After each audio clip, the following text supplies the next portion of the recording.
Bueno, presidente, hoy es miércoles 1 de abril de 2020, son las 2:05 de la tarde. ¿Qué pasa por la cabeza de Ángel Víctor Torres?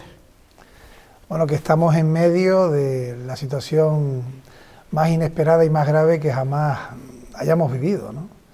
Mi padre tiene 82 años y él no ha vivido esto, pero ninguna persona que tenga esa edad, y por supuesto menos los jóvenes, hemos pasado por un trance como el presente, en el que estamos en casa, no podemos salir, hay miedo, hay ansiedad y angustia, y hay personas que fallecen cada día por coronavirus en nuestro país y también en Canarias, ¿no? No sabemos cuánto va a durar, qué va a ocurrir al salir de esta, cómo nos vamos a levantar económica y socialmente, y en medio, pues tomando decisiones para que podamos responder en Canarias de la mejor manera posible ante esta situación, esta pandemia que podría colapsar los hospitales y tener graves consecuencias en la sanidad, ¿no? Hablaba usted este martes ya de que vamos a tener que estar todo el mes de abril de confinamiento, ¿no? Ahora mismo el estado de alarma creo que acaba el día 12, pero ya se está dando por hecho que va a ser todo el mes de abril. Bueno, estamos en la semana previa a la Semana Santa, la semana próxima por sí misma iba a ser de ciertos movimientos al comienzo de la semana y al final, pero luego de una época sin excesiva carga laboral, y por tanto estas 2 semanas que el Gobierno de España lo que ha hecho es adelantar la Semana Santa, reducir la actividad laboral como si fuera, no una sino 2, la Semana Santa serán fundamentales. Pero no acabará la Semana Santa y empezaremos el 13, el 14 a salir a la calle, no va a ser así. Yo creo que vamos a tener que quedarnos alguna semana más en ese confinamiento estricto, y eso hará que quizás el mes de abril sea el mes clave para que la curva vaya descendiendo y que en mayo podamos ir desconfinándonos. Creo que lo que va a pasar es que el Gobierno de España irá tomando decisiones paulatinas y poco a poco ir recuperando una cierta normalidad que no será inmediata, ¿no? Esa es mi previsión. ¿Y las comunidades autónomas podrían ir por libre? Por ejemplo, si Canarias está sanitariamente mejor que el resto del país, ¿se podrán adoptar medidas de forma unilateral o individual con respecto al resto del país? No, porque lo tendría que autorizar siempre el Gobierno central, siempre. Eso no significa que nosotros no podamos hacer la petición y que el Gobierno de España nos lo autorice. Ejemplo, nosotros hemos hecho petición para reducir al mínimo, por ejemplo, la conectividad aérea, y Baleares hizo otra. Nos aprobaron la nuestra y a Baleares la suya, y otras regiones han mantenido la conectividad aérea que tenían, ¿no? Es decir, que la singularidad se puede presentar, pero quien termina aprobándolo es el Gobierno de España. Yo creo que Canarias, por ejemplo La Gomera en estos momentos está absolutamente incomunicada, por mar y por aire no puede entrar nadie, ¿no? Ni salir, solamente material y mercancías, ¿no? El Hierro prácticamente igual, un vuelo con Tenerife, esas islas, lo lógico, lo normal es que no vaya caminando el contagio y por tanto sean los primeros espacios donde quizás se dé control absoluto ya del coronavirus, ¿no? Y en eso aspiramos a que Canarias también sea de las primeras regiones, ¿no? Bueno, yo supongo que si en el pasado mes de julio, cuando usted tomó posesión como presidente del Gobierno de Canarias, le cuentan todo esto, igual se lo piensa, ¿no? Seguro. Porque ha sido una detrás de otra. Hemos tenido una serie de avatares en estos meses, ¿no? Y los hemos ido superando. La quiebra de Thomas Cook, el incendio de Gran Canaria, el apagón energético, problemas importantes, la calima, el cierre de los aeropuertos ese fin de semana. Pero lo que estamos viviendo ahora, que afecta al mundo completo, es algo que nos tiene a todos descolocados, a los responsables públicos, pero a la última persona, ¿no? Esto es lo peor, sin ninguna duda. Esto es la circunstancia más adversa que creo que ningún gobierno jamás ha tenido que enfrentarse desde la Segunda Guerra Mundial, ¿no? Y estamos en guerra contra un virus, estamos en guerra contra un invisible enemigo, que es poderoso, que es invisible, como digo, que no sabemos dónde está, con lo cual puede estar en cualquier sitio, y está poniendo en quiebra la sociedad e incluso nuestros valores, ¿no? Cuando además se nos prohíbe, y tenemos que hacerlo, el contactar con la gente que queremos, no podemos ver a nuestros hermanos más que a través del móvil, no podemos abrazarlos, tocarlos, en casa también tenemos que contenernos, estamos ante un cambio de hábito que es muy complicado de sobrellevar psíquicamente, ¿no? Por tanto, cuando tomé posesión jamás pensé que íbamos a enfrentarnos a tantas dificultades, del mismo modo que el presidente de Canarias tiene que estar a la altura e intentar responder de la mejor manera posible ante todo ello, ¿no? ¿Cree usted que Canarias podría llegar antes que el resto del país a la normalidad sanitaria, o no, si no la normalidad, a un estado un poquito más ventajoso, teniendo en cuenta que por una vez parece que esto de ser islas nos beneficia? Sí, yo creo que el hecho insular beneficia indudablemente ante la expansión del virus, la lejanía también, la climatología parece que también aporta, porque cuando hay mayor temperatura la supervivencia del virus es más difícil, y yo espero que con las duras medidas que hemos planteado al Gobierno de España y han terminado aceptando, como esta restricción en el tráfico aéreo, de resultados. Yo recuerdo ahora que el 24 de febrero, cuando Canarias cerró un hotel, incluso con orden judicial, fuimos criticados y nos dijeron que nos estábamos excediendo, que era una medida demasiado violenta, ¿no? Pues ahora todos estamos encerrados en esos pequeños hoteles que son nuestras casas, ¿no? Y es la única manera de no contagiar. Estos 17, 18 días han sido fundamentales, porque si por ejemplo cualquiera de nosotros dos, y así puede ser, nos pudimos contagiar antes del confinamiento, no nos hemos hecho la prueba, ha pasado las semanas, y es posible que si de ser positivo ya hubiésemos pasado esos 16 días, ya hoy lo seamos en negativo, ¿no? Y lo más importante, como hemos estado confinados, no hemos contagiado a otros, ¿no? Y esa es la clave, ¿no? El otro día el experto científico nos decía que a finales de febrero una persona en Canarias podía contagiar a 8. La primera persona que contagió en Italia, una persona joven, contagió a 38 personas. Entre las personas jóvenes el contagio es mayor, porque mayor es la carga viral, y también porque los jóvenes se mueven más, tienen mayores contactos sociales, están más acostumbrados a estar en grupo que las personas mayores. Por tanto, las personas mayores son las más vulnerables, los jóvenes son los que más contagian. Hoy en Canarias podemos estar en que una persona con coronavirus contagia a una. Por lo tanto, hemos reducido en 7, ¿no? Y eso es fruto fundamentalmente del confinamiento. Y, presidente, estamos cerca del famoso pico del que todo el mundo habla, para empezar a bajar la curva, y sobre todo, ¿podremos alcanzar ese pico y superarlo sin un colapso hospitalario? Estamos cerca de ese pico. Esta semana he dicho que las previsiones iniciales hablaban del 5 o el 6 de abril.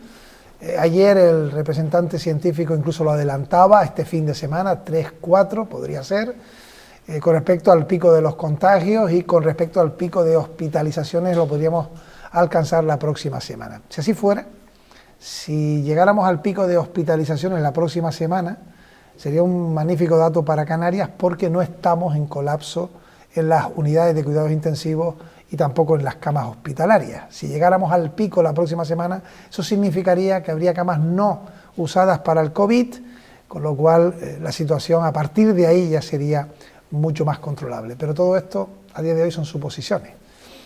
Si mañana hiciéramos 30.000 kits test en Canarias, se aumentaría en un grado muy importante los contagiados. ¿Por qué? Porque hay mucha gente que está positiva y no lo sabe, asintomática. Pero el dato más importante, esto es importante para poder aislarlos, ¿no? Pero ya aislados estamos. El dato más importante es que no aumente el número de hospitalizados, de UCI y de fallecidos. Canarias en estos momentos, a día de hoy, es la segunda mejor comunidad de toda España en estos parámetros, lo cual nos permite ser optimistas. Bueno, hoy es un día importante, han llegado aproximadamente 50.000 test a Canarias para hacer pruebas de coronavirus, y además de material, esto al final ha sido un sálvese quien pueda, ¿no? En esta guerra por intentar conseguir material de forma independiente. Sí, porque hubo una primera decisión de centralización de todos los suministros y se confiscaba el material por parte del Ministerio. Aquí hubo justamente actuaciones de ese tipo. Por ejemplo, iban decenas, creo que eran 18.000 mascarillas a Lanzarote para ser vendidos por empresas particulares, y fueron confiscados por la Guardia Civil y puestas a disposición del Gobierno de España, ¿no? Y sí, hemos tenido todas las regiones dificultades para poder tener el suficiente material para nuestros profesionales. Todas. Yo llevo 3 reuniones con el presidente Sánchez y las 3 veces he empezado por el mismo lugar. Necesitamos material suficiente para los sanitarios, los sociosanitarios, y para que hagan su trabajo con seguridad. A partir del último fin de semana se abrió la posibilidad de que las regiones pudieran buscar por sus medios y sus métodos pues mecanismos en otros países. Canarias aprueba en Consejo de Gobierno 5 millones de euros para comprar material fuera, y la buena noticia es que en el día de hoy nos han llegado 2 aviones, un jet y un segundo avión, que vienen de Alemania el jet y de China el avión, y estamos hablando de cerca de 60.000 kits entre uno y otro vuelo. Estamos hablando de cerca de 2 millones de mascarillas, de batas, de EPI, de material importante, y por tanto un alivio importantísimo. Está prevista la llegada de otros 2 aviones que también hemos coordinado desde el Servicio Canario de Salud para los próximos días. Es posible que incluso antes de que acabe esta semana estén los 2 aquí con material importante, y quiero también agradecer a quienes han echado una mano, que por ejemplo en este avión que viene de China, los empresarios canarios con sus contactos nos han permitido pues salvar el que se pudiera quedar en el camino esta compra que hace el Servicio Canario de Salud, o en el que ha llegado a Fuerteventura. También el Cabildo de Fuerteventura y su presidente Blas Acosta ha echado una importante mano para conseguir este avión y poder llegar a la isla de Fuerteventura en un pedido que también ha realizado el Gobierno de Canarias. 60.000 kits, si tenemos en cuenta que en España se han hecho unos 300.000 test de COVID-19 en lo que llevamos de crisis, estamos hablando de una cantidad muy importante. ¿Cuál es la prioridad ahora mismo con esos kits? La prioridad fundamental es, primero, las personas que tienen una sintomatología y que pertenecen a la población vulnerable, son los primeros que tienen que hacerse esas pruebas. El personal sanitario, indudablemente, todo el personal sanitario que está en contacto con posibles contagiados o con contagiados. Las personas todo el personal sanitario. Todo el que esté en contacto, lógicamente hay estadios, hay quienes están en contacto con ellos, otros no, pero los que están deben hacerse en lo posible esas pruebas. Todos los que están en residencia de mayores, los mayores que ahí están, y especialmente los que han estado o están en una residencia donde se ha dado algún caso positivo, y también el personal sociosanitario. Esos son las personas que en principio tendrían esa prioridad, y lo estamos ya organizando, está ya prevista una actuación. Estamos hablando de aproximadamente ¿cuántas personas? En los espacios sociosanitarios de Canarias, entre públicos y privados, en todas las islas podemos estar hablando de unas 8.600 personas aproximadamente, y que es sector muy vulnerable, ¿no? Hay algunos espacios, Santa Rita, El Pino, Fasnia, donde ha habido ya positivos, y tenemos que priorizar el que esos positivos se reduzcan al máximo. ¿Y en cuánto tiempo cree el Gobierno que se pueden tener los resultados de todo ese personal? Nosotros querríamos que fuera cuanto antes, ¿no? Pero hay una contingencia que hay que organizar, no es fácil, hay unos límites, porque tú puedes recoger miles y miles de pruebas, luego esto hay que llevarlo al laboratorio. Yo creo que en una semana, 10 días, podemos tener todos estos datos de todo este sector que acabo de decir que es prioritario. Presidente, esta crisis sanitaria se llevó por delante a la consejera de Sanidad. ¿Por qué la cesó? Teresa Cruz Oval, consejera de Sanidad, es una persona esforzada y que lo ha hecho de la mejor manera posible. Ha dedicado muchísimas horas. Como digo, es una persona tremendamente trabajadora. Pero la Consejería de Sanidad, creo que con el paso del tiempo, y especialmente en esta época última, con respecto a esta crisis del coronavirus, por razones diversas, pues terminó teniendo serios problemas con los sindicatos, incluso retirada de apoyos de los sindicatos, de los colectivos sanitarios, del personal sanitario, e incluso al final, yo que defiendo la unidad de acción y creo que hay cuestiones que no se debe hacer política con ellas, lo he dicho con respecto a la migración, lo digo con respecto al COVID, había partidos también de la oposición que ya avanzaban la retirada del apoyo ante las circunstancias que observaban en la Consejería de Sanidad, ¿no? Y por todo ello, siendo muy doloroso, porque lo tengo que reconocer, es muy difícil tomar la decisión de cesar a una compañera de organización, no me quedó más remedio que hacerlo, ¿no? La función y la decisión no viene motivada más que por la voluntad de que las cosas pudieran mejorarse, ¿no? Y estoy convencido que Teresa Cruz Oval tiene por delante mucho futuro político, porque además, repito, es esforzada y trabajadora, ¿no? Y tendrá nuevas responsabilidades sin duda, ¿no? Esto le ha generado problemas en el seno de la agrupación socialista de Tenerife, que diferentes líderes han expresado su opinión contraria a ese cese, ¿no? Bueno, yo entiendo las reacciones humanas, ¿no? No es fácil. Teresa es compañera, y repito que yo aposté por ella. Yo tuve libertad en hacer mi gobierno. Fue la primera persona a la que llamé para que, sí es verdad, estuviera en la mesa del Parlamento de Canarias, en la presidencia de la mesa. Luego hubo dificultades y tuvo que ser un varón, y por tanto conté con ella para que estuviese en el gobierno, ¿no? Y yo tuve absoluta libertad en el resto de los nombramientos. Aquí no hubo cuota de islas, porque de haberla habido se hubiese quejado, por ejemplo, el partido en Fuerteventura, en Lanzarote, en La Gomera, en El Hierro, porque no había personas de esas islas, ¿no?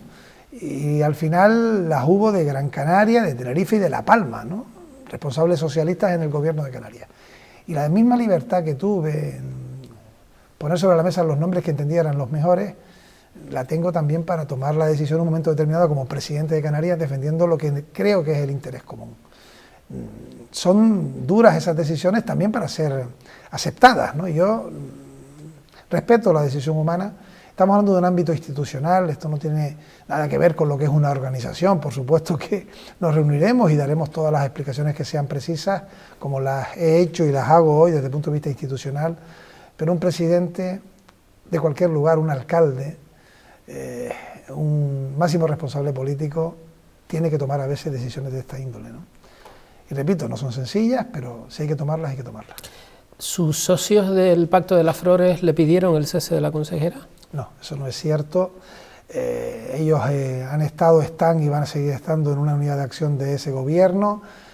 Ellos cuando han visto dificultades, y también yo la compartimos en un área, en otra, la voluntad es ayudarnos, y lo que sí les puedo asegurar es que compañeros que llevan experiencia en sus espaldas y han estado en otros gobiernos han manifestado claramente que este es un gobierno mucho más cohesionado que otros, ¿no?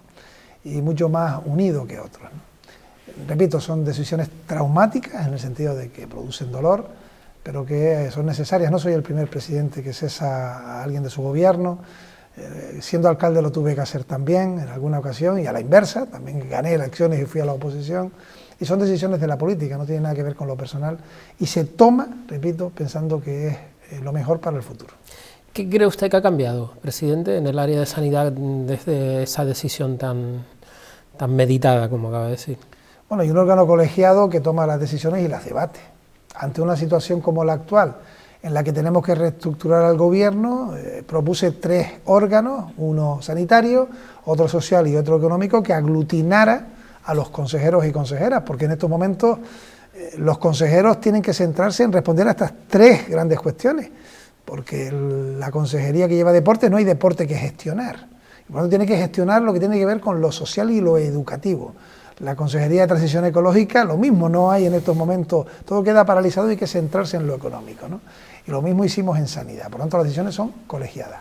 Hay un consejero que tiene experiencia, un hombre curtido, que fue consejero de sanidad, que tiene gran conocimiento jurídico, tiene un equipo alrededor de máxima confianza mía. Antonio Olivera es viceconsejero de Presidencia y por tanto desde ese punto de vista es mi mano derecha y sé que hará una gran labor en el Servicio Canario de Salud. Conrado Domínguez o Isturiz son 2 gestores que ahí está su experiencia y la están aportando, dando cuenta de importantes decisiones. Hay un coordinador que es Conrado Domínguez y tanto Román Rodríguez como Chano Franqui, que están también en esa comisión, como el resto de los miembros del gobierno, también hace sus aportaciones. Eso es lo que ha cambiado. Creo que cuando las decisiones se hacen de manera colegiada, ante una situación excepcional y siendo temporal, porque volveremos, espero que pronto, a una normalidad de una consejería, es mejor. Y en lo que también tengo claras las cosas es que no me despistaré en la unidad de acción que creo que hay que prevalecer en estos momentos. Yo hablo con todos los partidos de gobierno y de la oposición, porque para mí aquí no existe oposición. Podrán cuestionar decisiones, podrán hacer uso político, pero en Canarias estoy contento de la reacción de todos los grupos políticos. Y si alguna vez tengo que lamentar alguna salida, lo haré, donde proceda y en el sitio adecuado.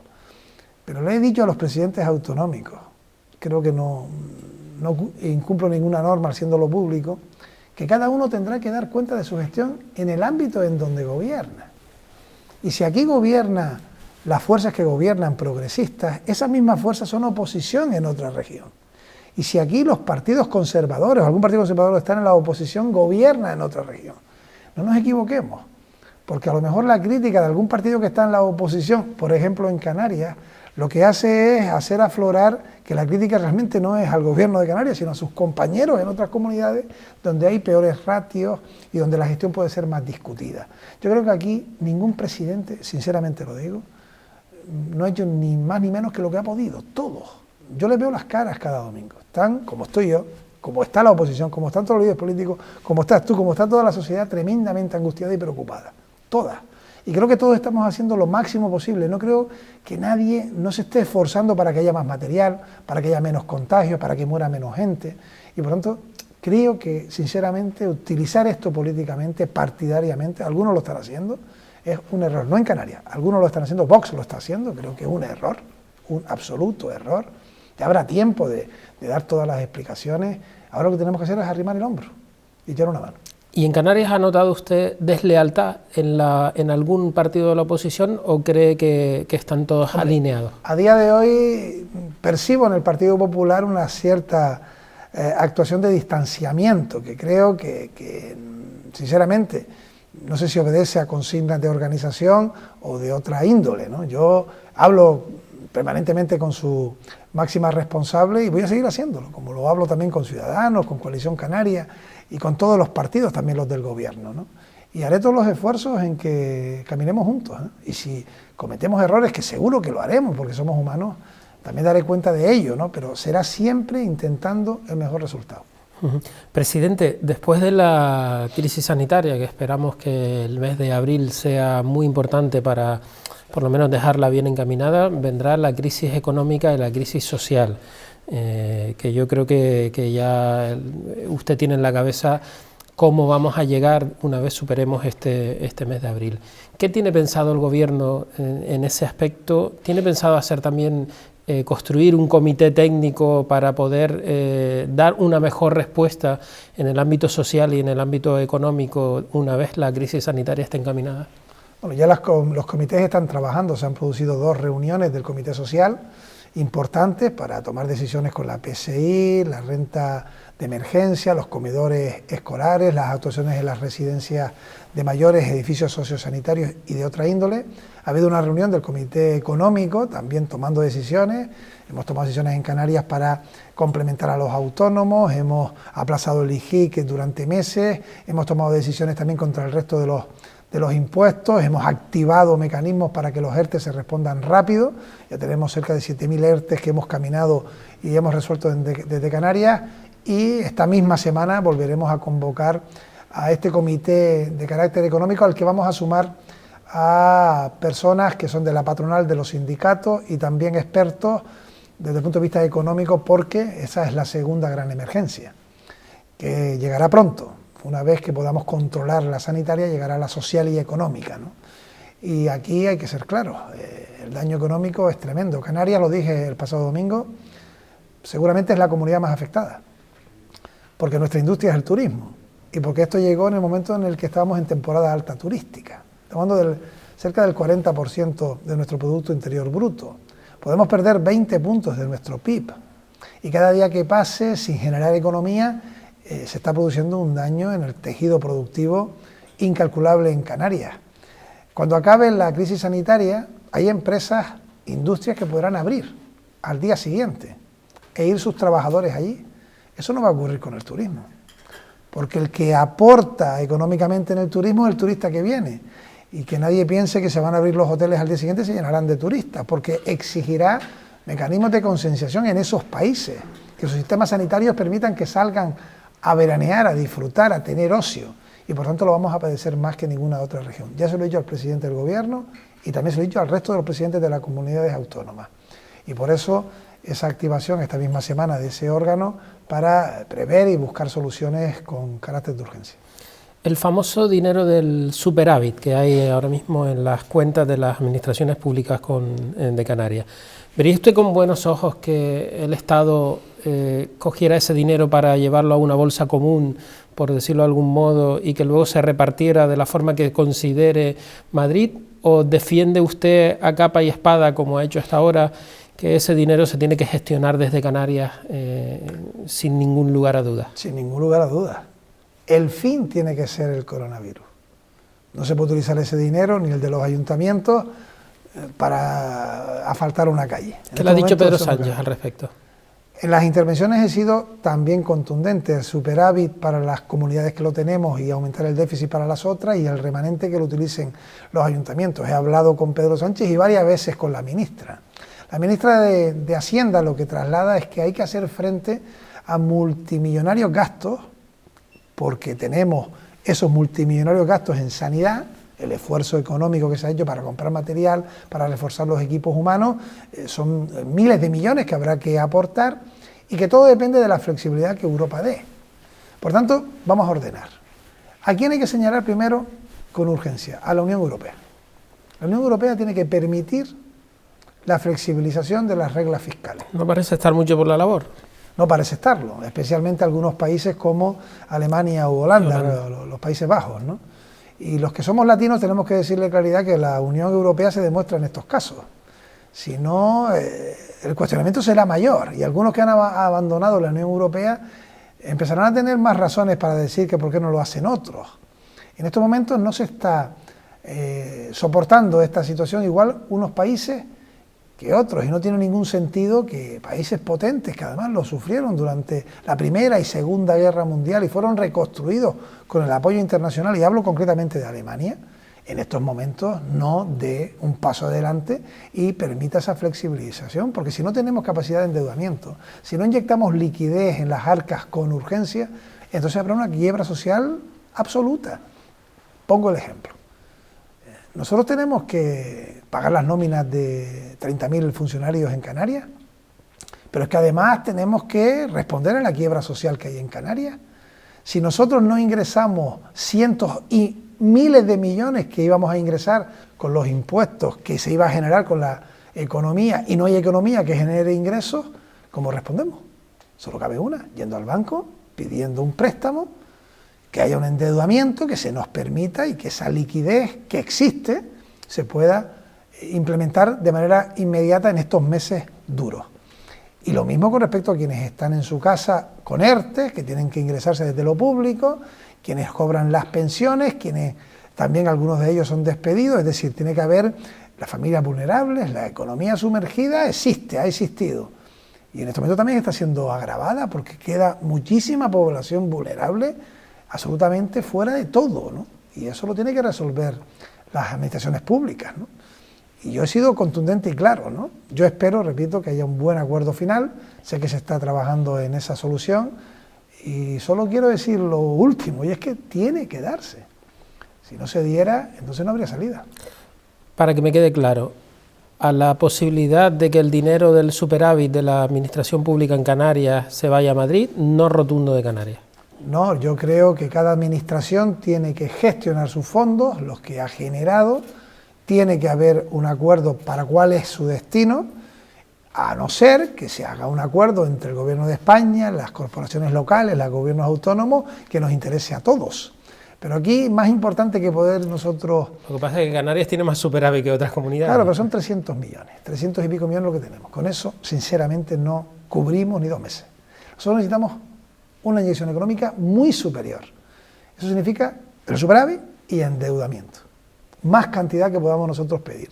Estamos hablando de pedir 600, 700, 800 millones de euros para poder responder Canarias a los próximos meses y a los objetivos y también las corporaciones locales, porque las corporaciones locales toman acuerdo, pero ¿con qué fondos? Los que vienen del Gobierno de Canarias transferidos, 58% por ejemplo del bloque de financiación, pero si no podemos transferir el 58% porque no tenemos ingresos, ellos no podrán hacer frente a sus compromisos sociales, económicos, de empleo. Por tanto, la única solución es que podamos nosotros tener esa liquidez. 3 últimas preguntas, presidente. Parece que esta crisis del coronavirus la ha aprovechado Marruecos para seguir adelante con sus planes de delimitación de las aguas territoriales. ¿Le preocupa lo que ha ocurrido esta semana en Marruecos? Nos preocupa desde el momento en el que en el año 2017, si no me equivoco, ya Marruecos dio sus primeros pasos, el gobierno marroquí, sin acuerdo con España, luego llegó al Parlamento, al Senado, regresó. Cada paso preocupa, indudablemente, y por eso he hablado con la ministra con contundencia. Debe expresarse el gobierno de España. Es cierto que lo que se ha aprobado no tiene ni coordenadas, ni es concreto, y por tanto no podemos saber si se solapan o no aguas españolas, pero yo voy a ser claro como lo he sido desde el primer día, ¿no? Aquí no se va a tocar un milímetro de las aguas canarias y tengo el compromiso del gobierno central. El momento, lo que traslada el gobierno de España es justo cuando se sepa si eso se solapa o no, porque cabe la negociación entre los dos estados, del mismo modo que el propio gobierno de España en su momento también hizo una propuesta que exigía el que hubiese acuerdo internacional y que estuviese dentro de la legislación internacional. Eso me calma y me tranquiliza, pero indudablemente no son pasos y creo que además el momento, sinceramente, el más inapropiado, ¿no? Cuando estamos nosotros enfrentándonos a esta situación de emergencia sanitaria, muy leal por parte de un gobierno no es lo que acaba de ser el gobierno marroquí, ¿no? La semana pasada salió publicada en el BOC que el gobierno de Canarias aprobaba una subida del 2% de los sueldos de todo el Ejecutivo. ¿No cree usted que es un mal momento para este tipo de gestos? No, es que no es verdad. Y aprovecho y me alegra la pregunta. No es cierto que hayamos subido en Canarias el sueldo del gobierno de Canarias. Lo que hizo la Comunidad Canaria y el resto de las comunidades, y quien no lo hizo lo ha tenido que hacer, es contemplar en diciembre, en el presupuesto del año 2020, la subida salarial del 2% para todos los empleados públicos de Canarias. Y eso estaba recogido en el presupuesto del año 2018. El Gobierno de España le dio el visto bueno a esta situación y por tanto es un aumento que tiene todos los empleados públicos. No es una decisión que haya tomado ni el Consejo de Gobierno de Canarias ni del Gobierno de Canarias para el Gobierno de Canarias. Y creo que es importante que esto quede aclarado, ¿no?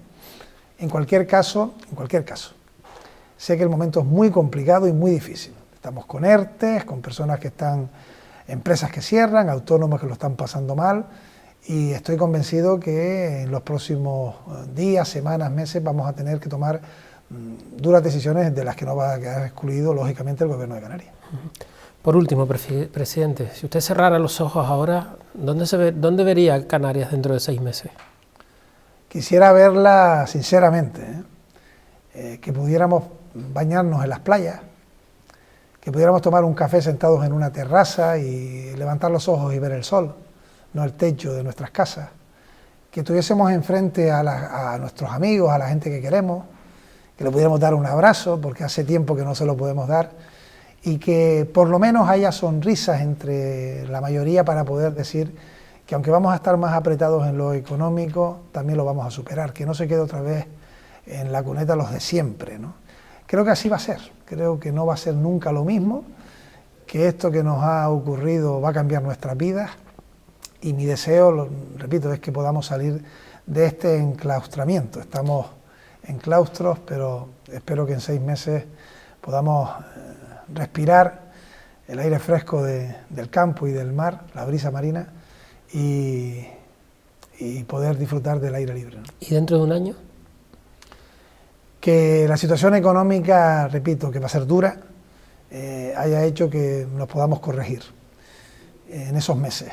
Que Europa haya puesto los cimientos de la reunificación verdadera social y económica de nuestro continente, que el coronavirus haya sido una pesadilla, que la vacuna ya esté y que la sociedad esté sin temor. Eso es lo que querría. Presidente Ángel Víctor Torres, muchas gracias por esta entrevista y mucha suerte, porque vienen momentos difíciles y duros. Gracias, y también todo el ánimo a ustedes, a todas las familias que siguen esta emisión, que como digo siempre, lo decía el otro día, esto es un partido que vamos a terminar ganando, terminaremos cansados, con señales dolorosas, pero lo vamos a ganar. Muchas gracias, presidente. Gracias.